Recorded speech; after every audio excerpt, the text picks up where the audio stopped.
ବୃଷ ରାଶିର ଭାଇ ଭଉଣୀମାନେ 3-2, 4-2, 5-2। କୁମ୍ଭରୁ ମୀନ ବା ଫେବୃଆରୀ 12ରୁ ମାର୍ଚ୍ଚ 13। ରବି ରହିବେ ବର୍ତ୍ତମାନ ଦଶମରେ।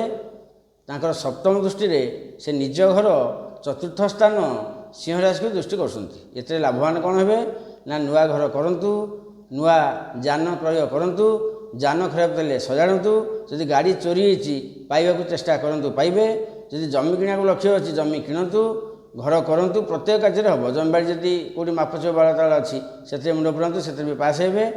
ଯେଉଁ ଭାଇ ଭଉଣୀମାନେ ମେଟ୍ରିକ୍ ପରୀକ୍ଷା ଦେବେ ଏ ବର୍ଷ, ଆମର ଯେଉଁ ଆସୁଛି ଆଗକୁ ମେଟ୍ରିକ୍ ପରୀକ୍ଷା, ଯେହେତୁ ଚତୁର୍ଥାଧିପତି ରବି ଚତୁର୍ଥକୁ ଦୃଷ୍ଟି କରୁଛନ୍ତି, ସେମାନେ ଗଣିତ, ବିଜ୍ଞାନ, ଇଂଲିଶ, ରବିଙ୍କର 3ଟା ପାଠ, ତେଣୁକରି ସେ ସେଥିରେ ଭଲ ନାଁ କରିବେ ଆଶା ଲାଗୁଛି।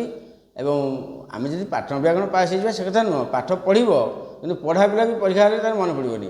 କିନ୍ତୁ ଯଦି ସେ ପ୍ରକାର କେଉଁ ଭାଇ ଭଉଣୀମାନଙ୍କର ଥିବ ଯେ ପରୀକ୍ଷା ହେଇଛି ମୋର ମନେ ପଡ଼େନି ପରୀକ୍ଷା, ନା ନାହିଁ ସେ ହେବନି, ଏ ବର୍ଷ ପରୀକ୍ଷାରେ ପାସ୍ ମନେ ପଡ଼ିବ।